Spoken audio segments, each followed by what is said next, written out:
Hi, welcome to the TCPalm Editorial Board meeting to interview candidates in the Port St. Lucie election.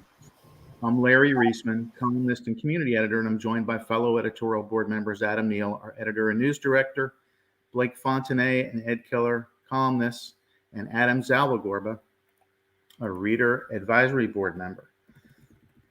Special thanks to our candidates today for meeting with us and streamlining the process by completing questionnaires ahead of time. Board members have reviewed them. Questionnaires can be found at tcpalm.com/elections. At the conclusion of this interview, editorial board members will discuss possibly writing an editorial to recommend a candidate in this race. Blake will lead the questioning and open it up to other editorial board members at the end. We might end up having more of a conversation than just a simple question and answer. Our goal is to be completed in about 45 minutes. Because of time constraints, we're asking each of our candidates to keep their answers concise. So right now, I'll turn it over to Blake. Thank you, Larry. And thank you again to the candidates for being here. One thing I will just note for the benefit of the candidates and the people who are watching, there may be times when I may be looking away from the screen, and it's not that I'm not paying attention, it's just that I'm taking notes as part of our endorsement process. So our other editorial board members may do the same. But let's start tonight with a question, and we'll alternate the order of who goes first in the questions. But let's start alphabetically with Mr. Blake. And the question is, what would be your biggest priority if elected to this office? Well, first off, thank you, everyone. Thank you, TCPalm, for holding this forum. I think it's great, especially with the special election where we have limited time, and then also with the pandemic, reducing the ability for us to meet and greet. So taxes, I'd say, is definitely one of the most integral issues in our city. It kind of has a domino effect, and what it does is it affects other issues just like jobs and income. So I think the first thing that we have to do is, by addressing it, is finding out what the cause of it is. And essentially we have increased expenses or expenses in general. And then as a result of that, these taxes that exist here are necessary. Unfortunately, these taxes do cause, some job killing aspects to it. And then what we try and do to offset those is go ahead and do like tax abatements or whatever it can be to bring back in some of these jobs. So as a result of that, that's still taxpayer money that's being used. That's still expenses. It's just in a different form of it, not collecting or. So what we have to do is essentially lower the taxes. There's a lot of simple economic theorems that have been around for hundreds of years where we can see that lowering the taxes actually increases the amount of revenue that's collected. And these theorems all have markers, and most of these markers are indicative of what we have in the city of Port St. Lucie: a low jobs to population ratio. Definitely we have lower than any of our region. Martin County, I think it's like 46 to 100.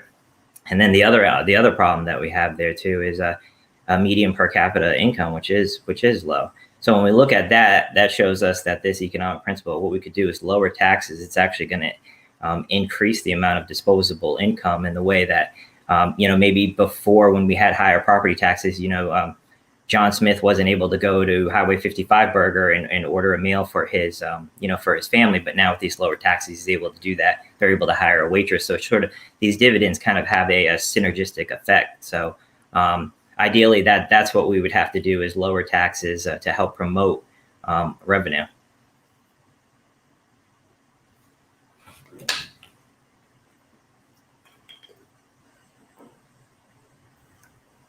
Mr. Bonna, same question for you. What would be your biggest priority if elected to this office? All right. Well, thank you very much. And thank you for investing the time in this race. Port St. Lucie is the 7th largest city in Florida. And so there is more than one priority. But what I would do is, in general, to make Port St. Lucie the best place to live, work, and raise a family. And that includes a whole host of issues that we're going to get into today. It includes things like traffic, everything from traffic calming to negotiating a better deal for our citizens when it comes to impact fees, so that we ensure that developer paid fees are used on roads that our citizens use. It includes things like lowering taxes and making our community more affordable. And that's an issue I've been passionate about for years and have been outspoken about. And I know how to do it. And we're going to see some tax relief this year, partly because of the efforts that I've organized. It includes ensuring our water quality, which is why the city's recently invested more in stormwater projects, water storage projects like Bacardi Ranch. It includes keeping us a safe community.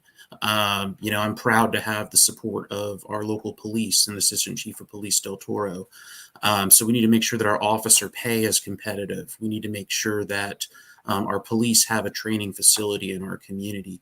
So when you're on the city council, you have to have, and I have this experience because I had a short time on the county commission. You have to balance a whole host of issues, and your vision has to be very large, and it has to address all of the issues that our citizens are facing. Thank you. Thank you.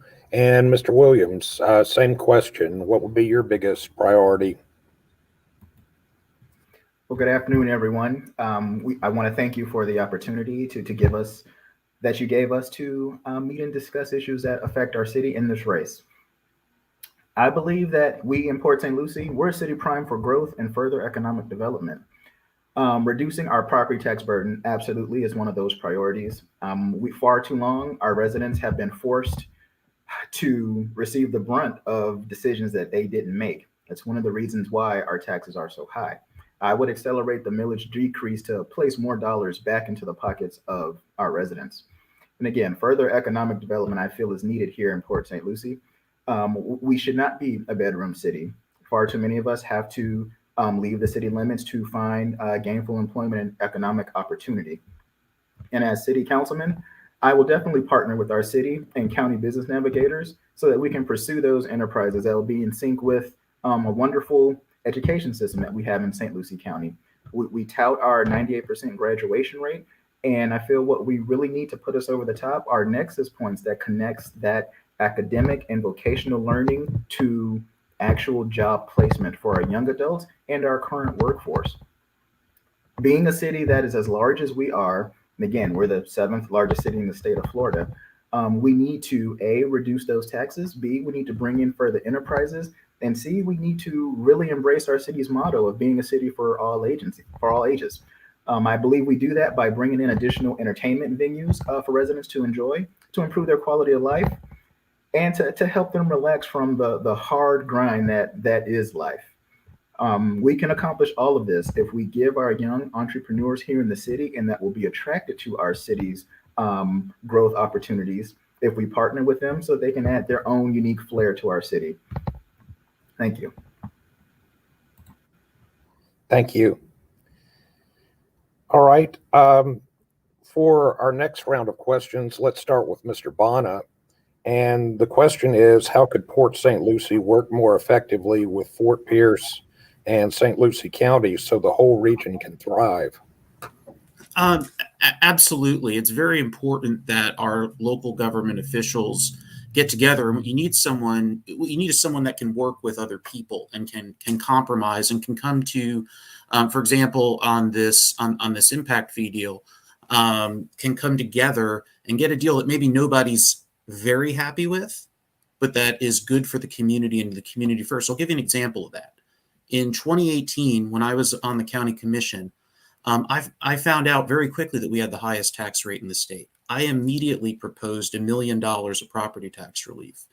And it was just a 20th of a mil, but I wanted to let the citizens know that they're heard and that I'm working on this. And we were facing several challenges that year. There was an infrastructure referendum on the ballot, which I did support because as a way partially to reduce property taxes and partially as a way to fund water quality projects. But we didn't know if that was going to pass. Amendment 1 was on the ballot, and local government was concerned because that would have slashed their revenues.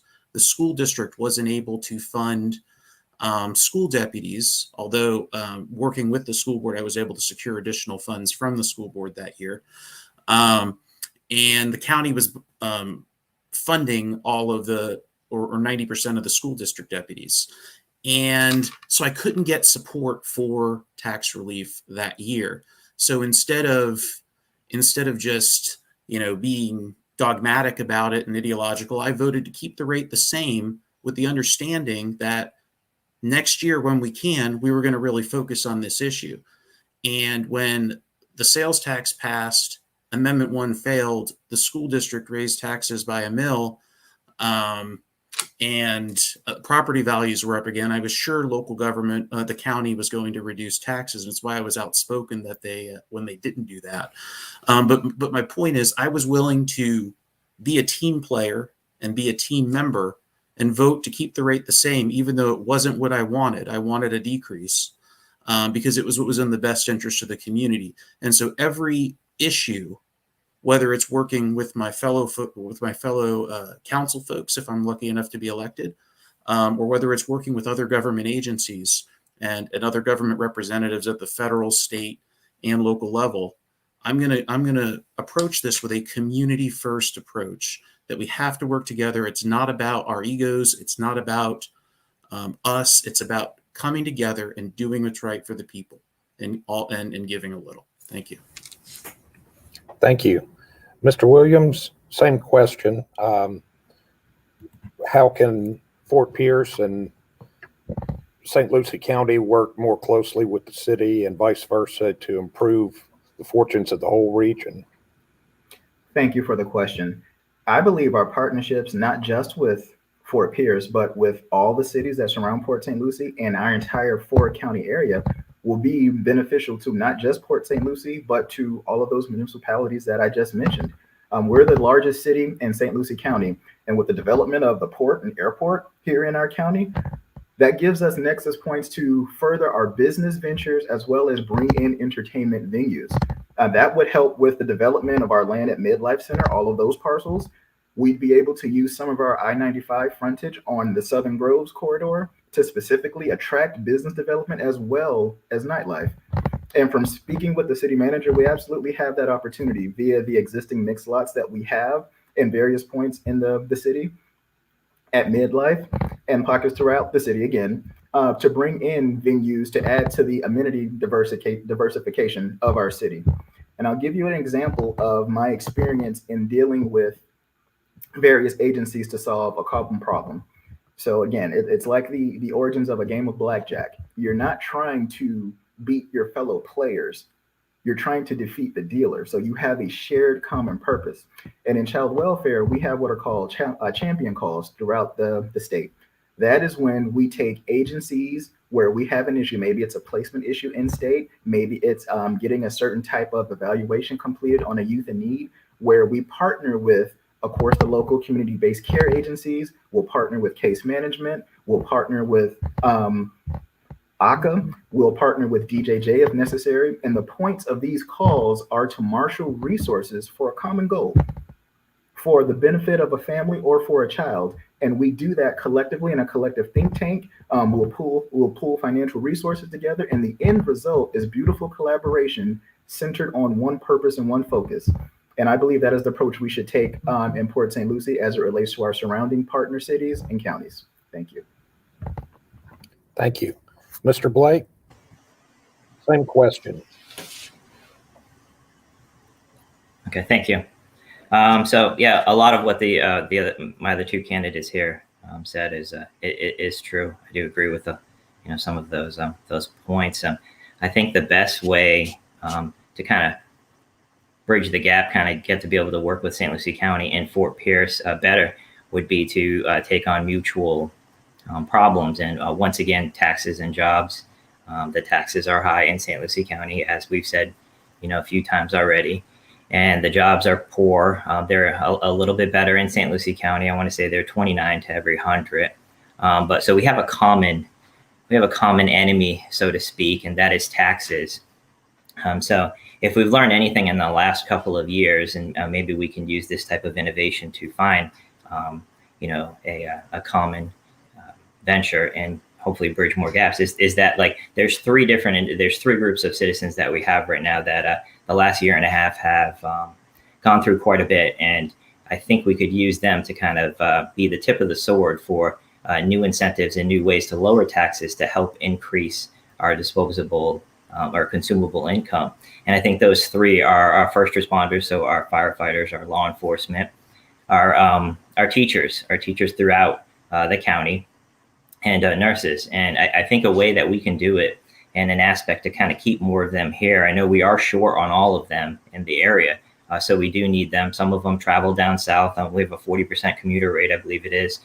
But to keep them in here, to retain them, I would propose to actually have a tax incentive where the city pays a percentage of, or abates a percentage of their taxes, of their property taxes. So, like for instance, let's say it's a Port St. Lucie police officer. They work for the city as long as they live in the city. We could say, hey, 50% of your taxes, we'll forgive or knock off the books. That's going to help retain them, which saves for everyone we have to train is another 100,000. So that saves that retains them, saves us money. Also, I mean, I can't think of a better neighbor. So you have them there in the city, and we can do the same for the St. Lucie County firefighters and for nurses, but we do it a little bit better to where we don't bear the brunt for the entire county. What we can do is we can tell tell them, hey, well, we're willing to give this amount off, the 25%, 50%, whatever it is, to a percentage, as long as the county is able to match that. And this would have to be as long as the firefighter, other nurse is living within our city limits.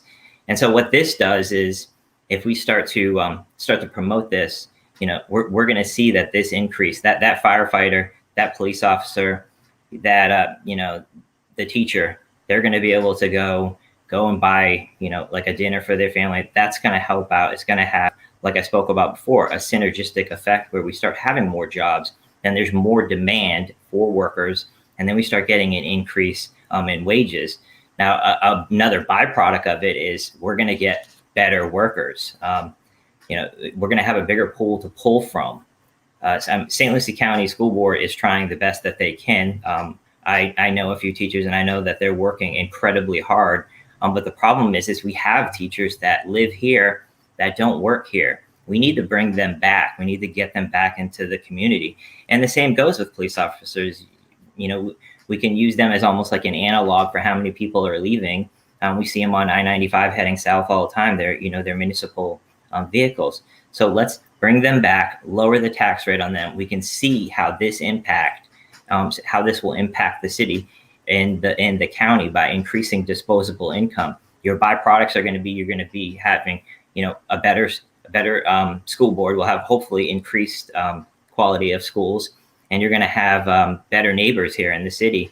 And the city's not going to have to bear all the brunt of it, and they'll get some of the economic benefit. The county absolutely is going to get an economic benefit of it, and they won't have to bear the brunt of it too. So it's a great way using this that we can start building some bridges and collaborate on maybe even more efforts. So thank you. Thank you. For the next question, let's start with Mr. Williams. And the question is, talk about specific areas of the budget that you would be interested in cutting to reduce taxes, because often the discussion about the tax rate going down is happening at the same time property rates are going up. So community-wide, there's no real reduction in taxes. So please, if you could, and I'll ask each of you to be as specific as possible, identify, a couple of ways that the budget could be reduced that would impact the tax rate.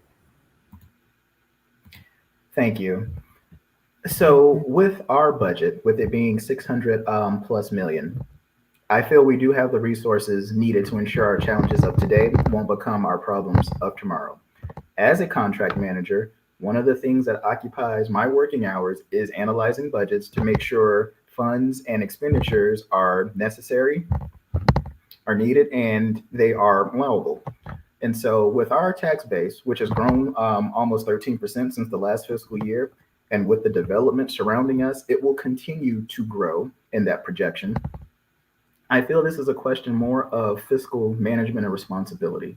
So I believe that any decision that we make, whether it's expanding on our sidewalk programs, which is absolutely needed, which is ensuring that those much needed yet expensive infrastructure programs regarding our drainage and our stormwater, converting septic to sewer, all of those programs are necessary for their intrinsic value as well as practicality and making sure that we protect our environments.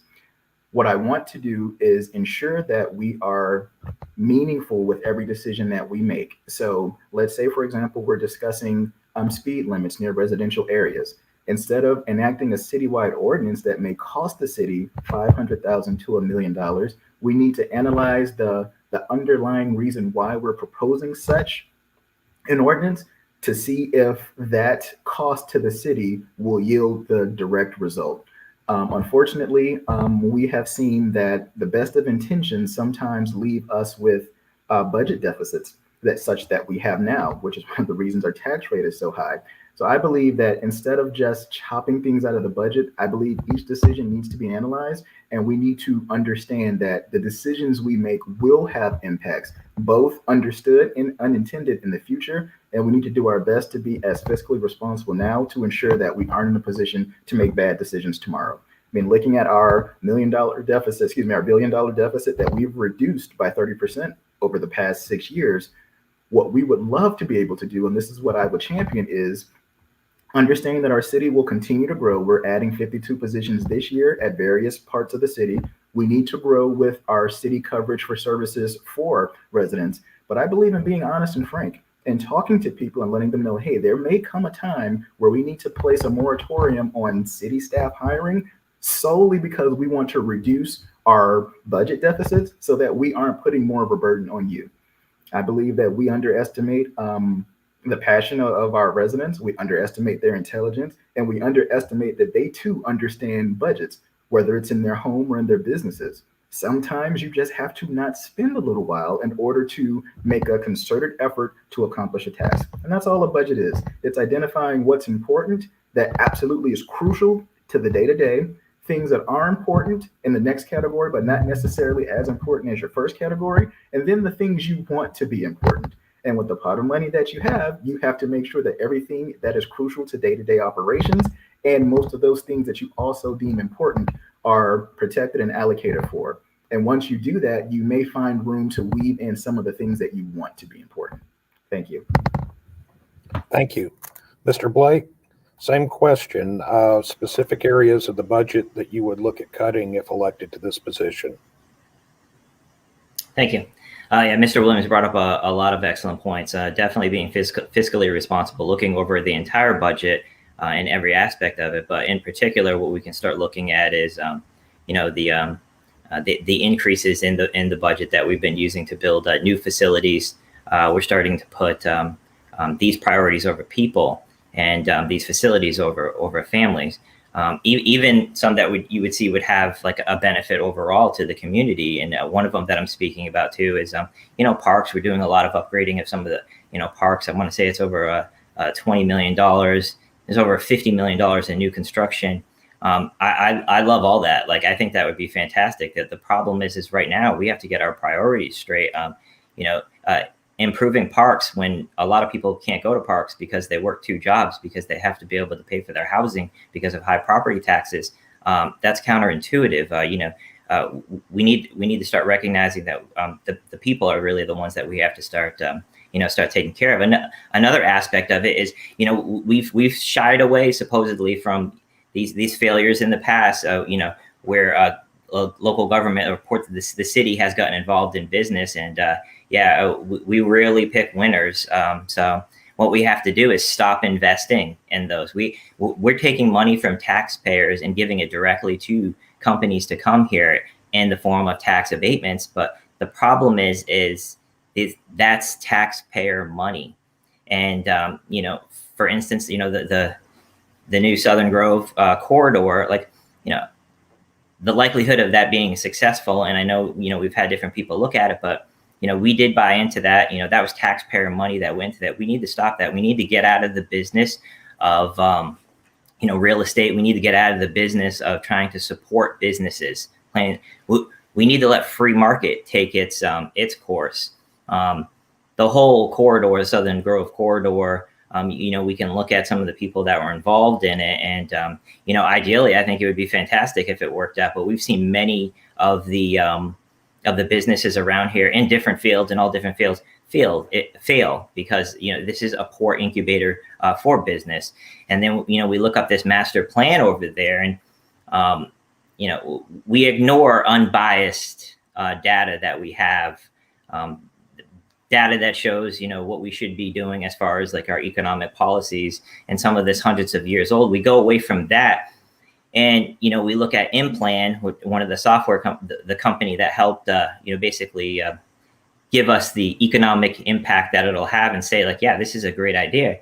Implan's been criticized in the past for saying, whatever it is you want to build, we'll say, yeah, that's great, that's fantastic, and I'm not saying that's what they're doing, but let's look at their, former track record. If we start looking at what they did in Milwaukee, it's very similar, where they're going to say, yeah, successful, great, definitely do it. In healthcare, we have a thing for that, it's called bias, in literature, like literature and research that we do. If Merck goes ahead and, puts out a new drug and they want to support that drug, they want to show how effective it is. Well, if you pay a team to do that research, they're going to kind of, whether it's subconsciously or not, they're going to have some, selection bias in there. And that's what we have to start looking at. Like, we do have a lot of growth in this city, but we need to start being smarter. There's going to be a correction in the housing market. Our growth isn't as much as people would, think. And we're almost using that growth as like a Ponzi scheme to help paying more and more of our city for this growth. But the problem is, you look at, I think we're the second biggest by size city in the city of Florida. And then you have a city like Doral, which is a 10th of our size, and their growth was even more from 2010 to 2021, according to the U.S. Census Bureau. And it's because of how they're doing it. All of these cities that are growing fast and have amenities, all of them, is from taxes. They stay out of the business of picking winners, trying to pick winners in business, because the government can't do that. That's what we need to do here. We need to keep taxpayer money in taxpayer pockets. If they want to give money to companies, then they'll give that money and to the companies via services and consumables. Thank you. Thank you. And Mr. Bonna, same question for you. Are there specific areas of the budget that you would look at cutting? And if so, can you identify some of them? Yeah, and thank you for the question. It's one that I've asked before when I've went around town talking about taxes. And my answer is this, and I'm the only candidate in this race in either of these boards you're going to do that has been from the start to the finish through a government budget process. And that process is worthwhile. We need to give our staff the opportunity to make the case for why they need the funding. But here's what I would do.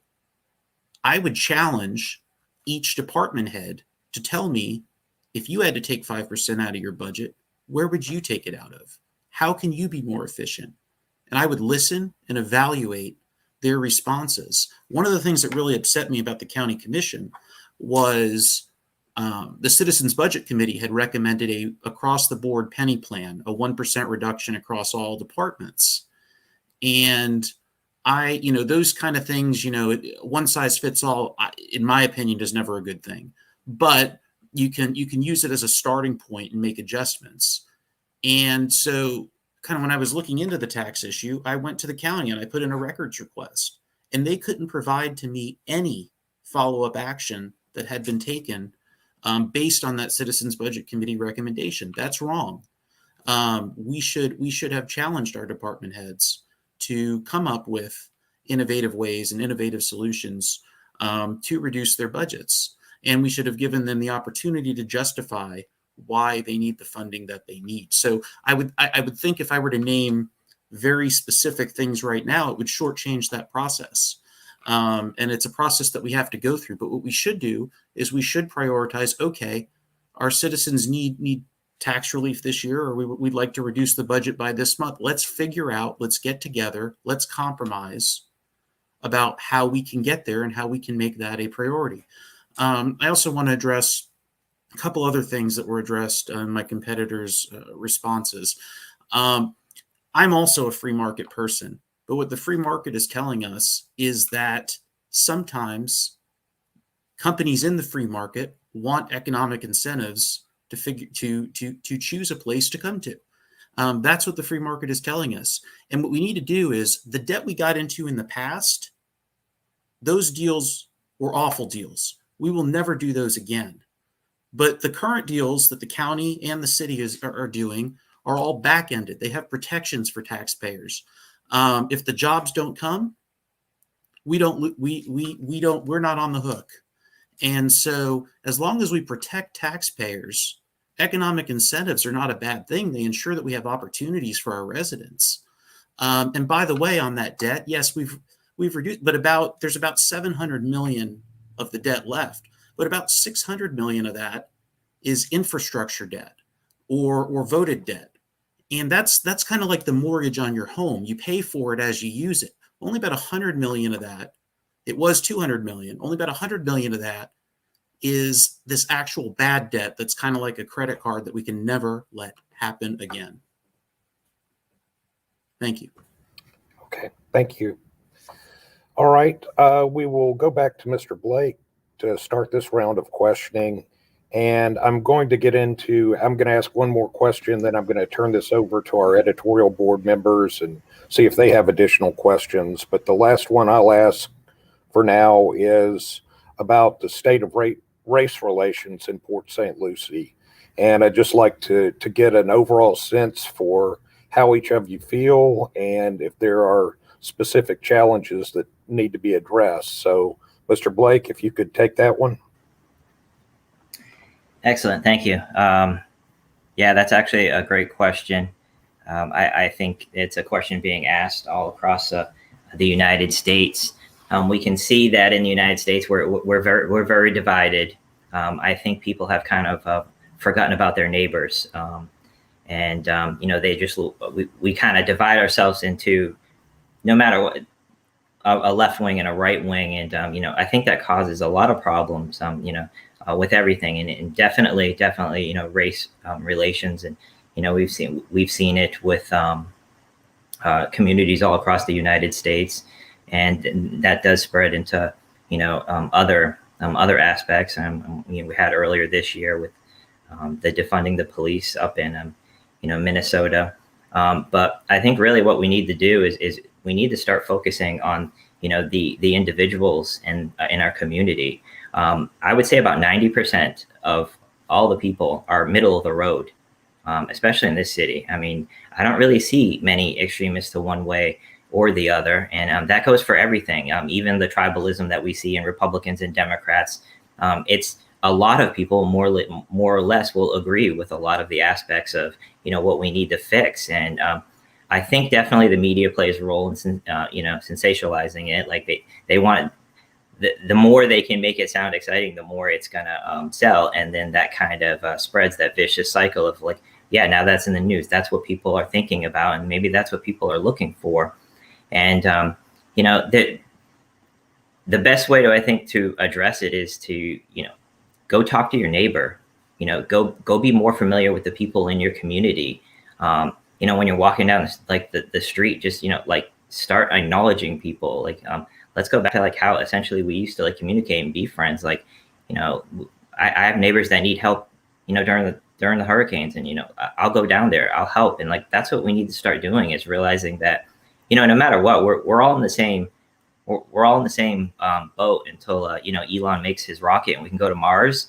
We got to take care of things here, and we got to start getting along. And I think if we can tune out a little bit of, and I know you are the media in a sense, but if we can kind of tune out some of it and just kind of reflect on ourselves and our community, I think that'll solve a lot of the problems. And not saying there aren't underlying issues, but I think in our community, it looks as though those are probably the majority of it.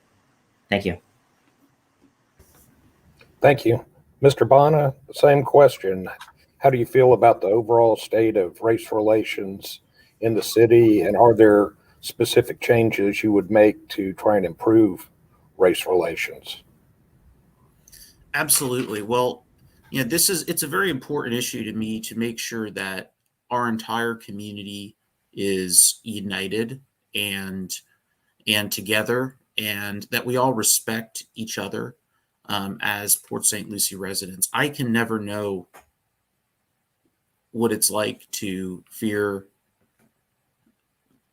walking down the street late at night, or fear an encounter with law enforcement. I can never have that experience, but what I can do is have a commitment to including everyone, making sure that everyone has a seat at the table. When I was a county commissioner, I attended an event with the Reverend Jesse Jackson at a Black church, and it's no secret I was a Republican county commissioner then, and people asked me, why are you there?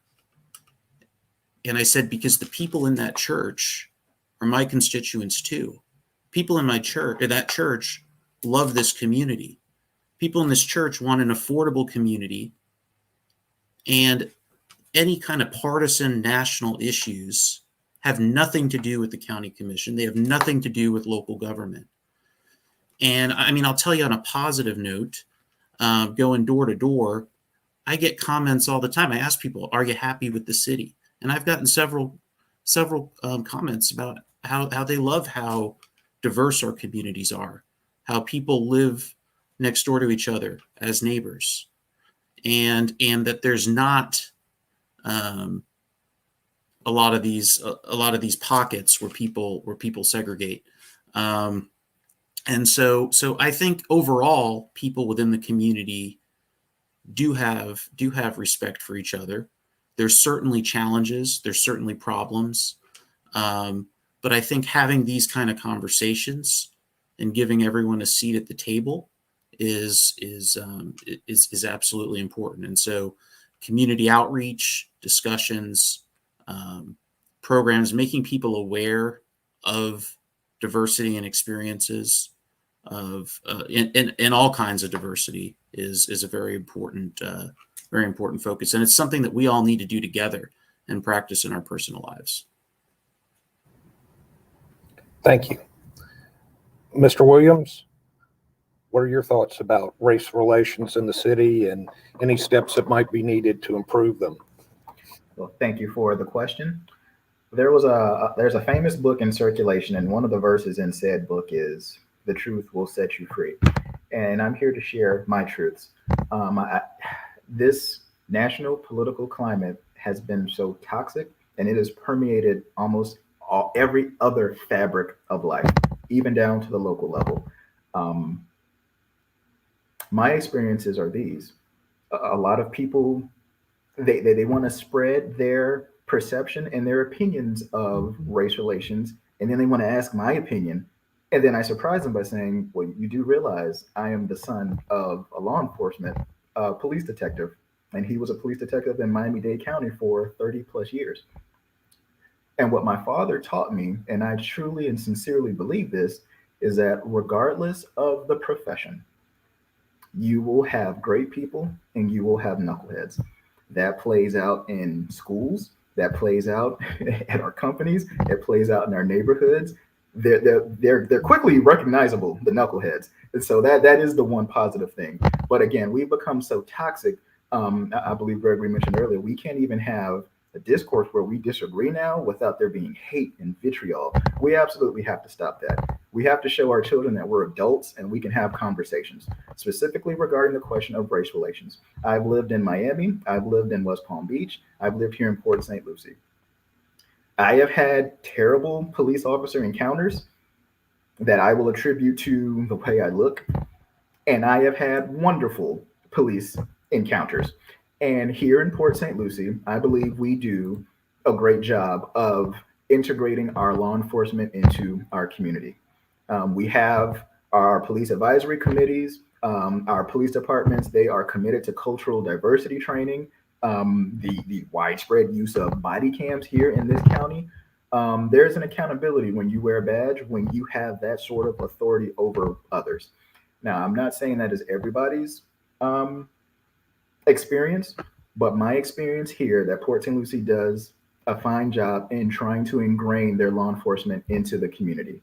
There are always room for improvement, but as our BLM demonstrations in Fort Pierce, here in Port St. Lucie, as well as Martin County have shown us, is that our community leaders and our activists can partner with our law enforcement to have peaceful protests where frustrations can be heard without them resulting into angry mobs who have no respect for law or their fellow neighbor.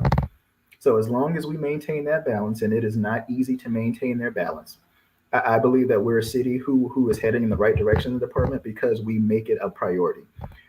Unfortunately, there are some conversations that I am definitely going to have with my two boys that my candidates may not have to have with their children. Unfortunately, that is a reality in the United States, not just Port St. Lucie. But when I have those conversations with my children, I will also tell them that you're going to be evaluated on many things. And the one thing that you can absolutely control is the merit of your character and your ability.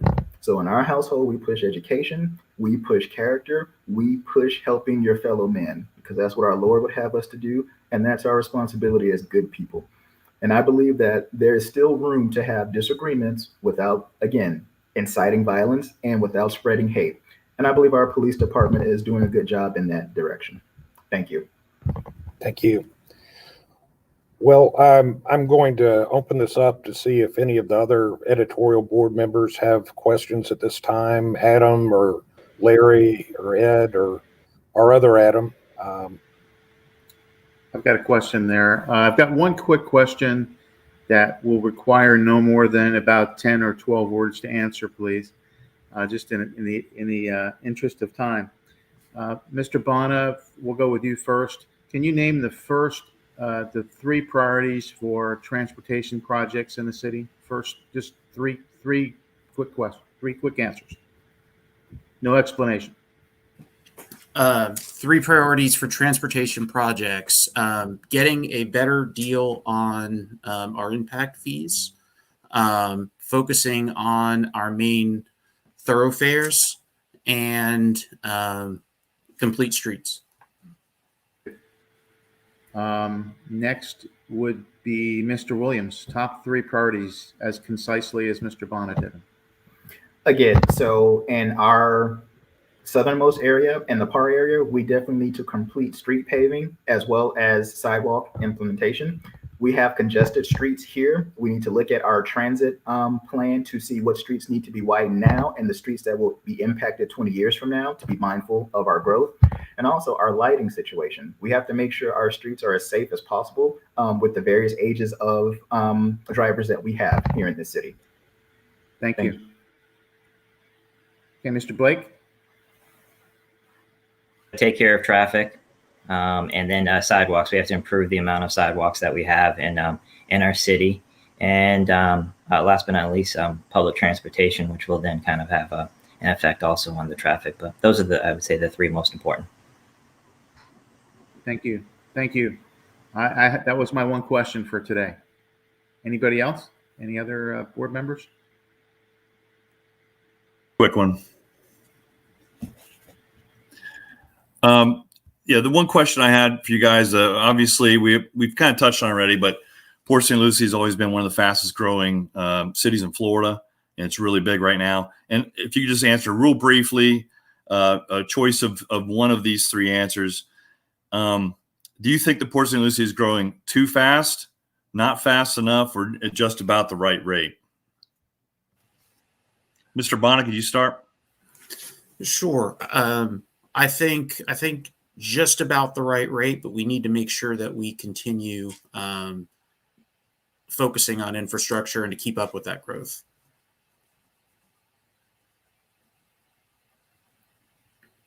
Mr. Williams, can you go next?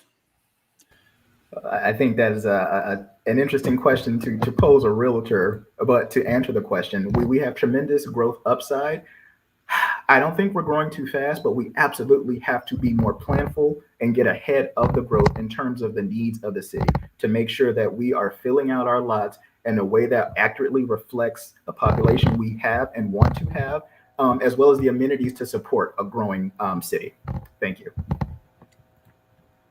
And then Mr. Blake, could you go now? Could you answer that question? Yes. So I would say too fast. Absolutely. We have lagging infrastructure that can't keep up with what what we currently have. The services that the city provide. We're having issues even with trash pickup. That's something the Roman Empire mastered quite a while ago. I feel like that's something that we should look into. And then jobs. I think that's one of the most important things. If we can't, let's not have more people move in here. If we can't even give the people that are here jobs, that sets up people for failure and for poverty, and then it becomes an even bigger issue that cascades down into other problems. Thank you. Other editorial board members? We are right a little past 45 minutes at this point, so I think if there are no other questions from other editorial board members, we probably need to wrap this up. Well, we appreciate it. We appreciate everybody's ability to come today and answer our questions. How about we give you about 30 seconds each? No more than 30 seconds, please. We'll start with Mr. Williams. I think you may be next because Mr. Bonna went first a couple times, but 30 seconds, real quick, just a summary. Well, thank you again. So the question I want to leave with the listeners here today and everyone watching: do we want to elect officials who are set to benefit financially from further development of our city? Do we want to continue to be forced to have to travel outside of the city limits for economic opportunity? And do we want to continue to lack the amenities of a large city as well as the infrastructural support needed to maintain said city? If none of those things are important to you, then they're not important to you. But I believe, like most other people in this city, those things matter. And we need a fresh perspective in our city and local leadership to make those ideas become more than ideas. And I am asking for your support to do that this September 21st. Thank you. Thank you, Mr. Blake. Definitely, I would say that we need to go against the status quo. Right now, it's been unsuccessful for quite a while. I'm 100% not the status quo, and I don't want to be the status quo.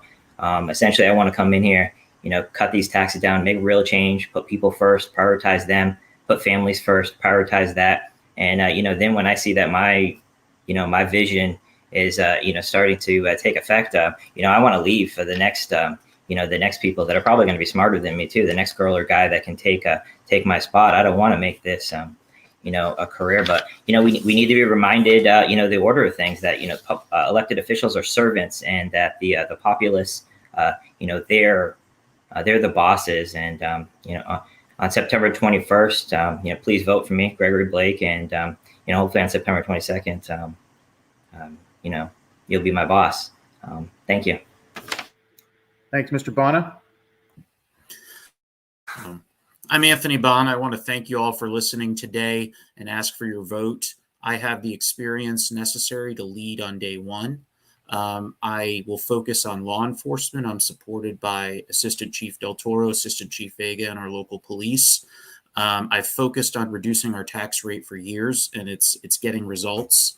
I will focus on our traffic problem and Waste Pro.